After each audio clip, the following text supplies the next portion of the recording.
इस पॉइंट को ध्यान दीजिएगा। हृदय से बाहर निकलने वाला नस को धमनी कहते हैं, हृदय में प्रवेश करने वाला नस को शिरा कहते हैं।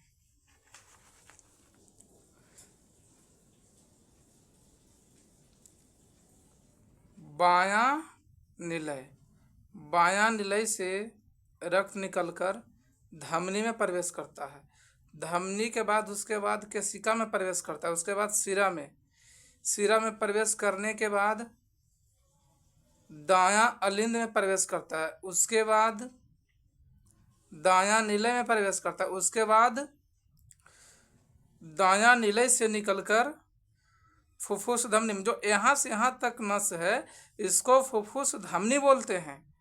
उसके बाद फुफ्फुस धमनी से प्रवेश कर फेफड़ा में प्रवेश करता है, फेफड़ा में ऑक्सीजन मिला दिया जाता है। क्या चीज़? Oxygen, O2।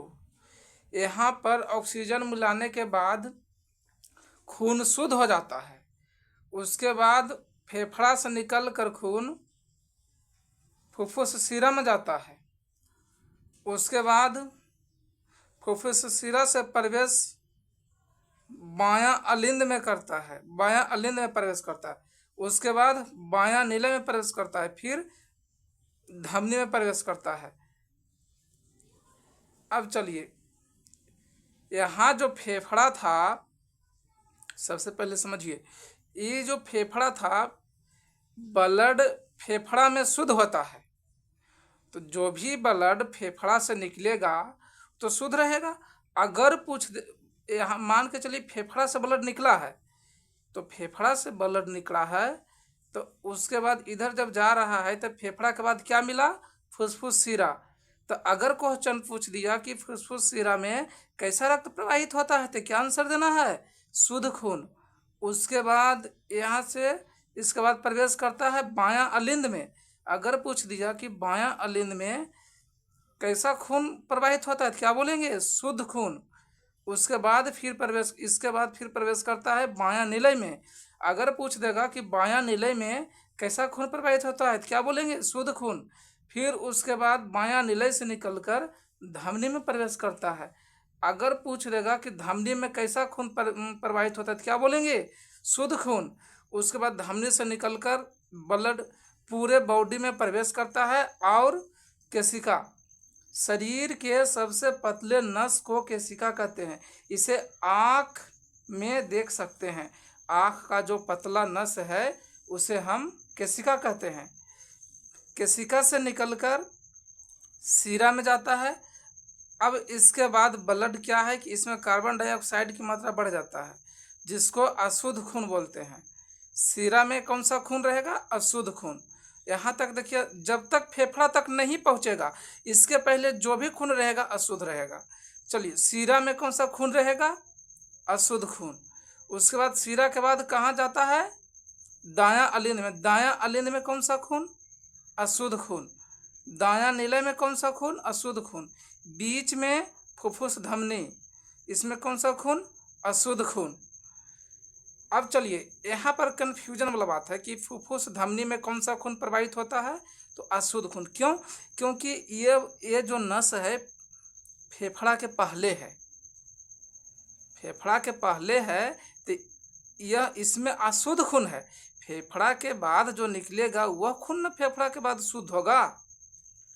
चलिए, अब आपको समझ में आ गया पूरा। अब कुछ क्वेश्चन है उसको करा देते हैं तो समझिएगा। और जब ब्लड मानव का जब धमनी में प्रवेश करता है, ब्लड जब धमनी में प्रवाहित करता है तो उसका बीपी यानी ब्लड प्रेशर या रक्तचाप कितना होता है? 120। लेकिन जब शिरा में रक्त प्रवाहित होता है तो उसका ब्लड प्रेशर कितना होता है? बीपी 80 होता है। चलिए कुछ क्वेश्चन करवा देते हैं।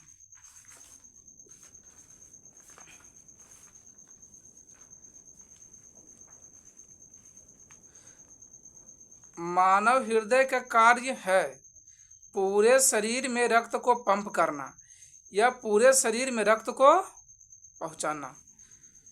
एक सामान्य मनुष्य का रक्तचाप बीपी ब्लड प्रेशर होता है 120/80 Hg।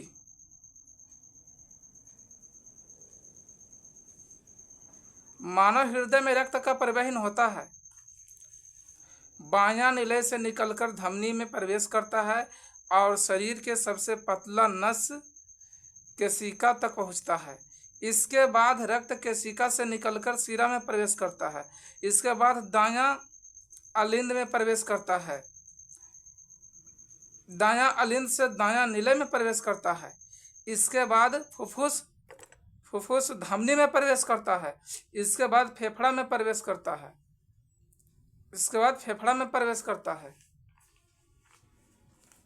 इसके बाद फुफ्फुस शिरा में प्रवेश करता है।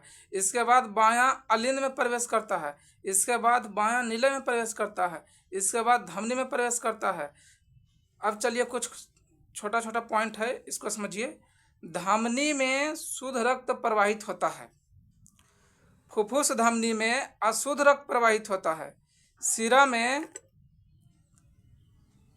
अशुद्ध रक्त प्रवाहित होता है। फुफ्फुस शिरा में शुद्ध रक्त प्रवाहित होता है।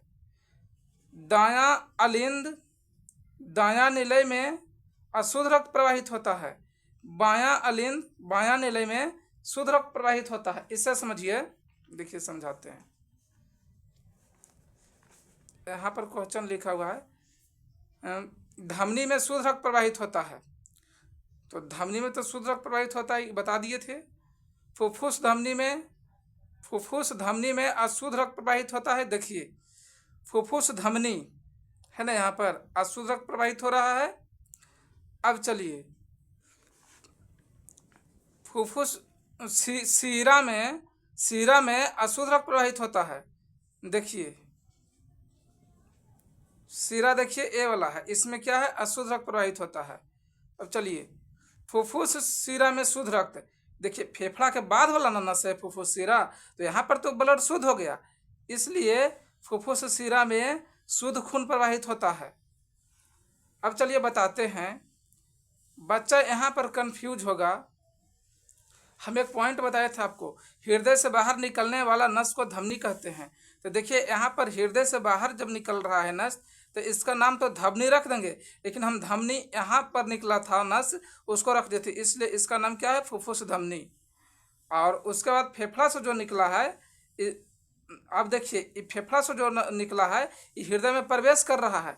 तो जो हृदय में प्रवेश करता है उस नस को क्या बोलते हैं, शिरा बोलते हैं।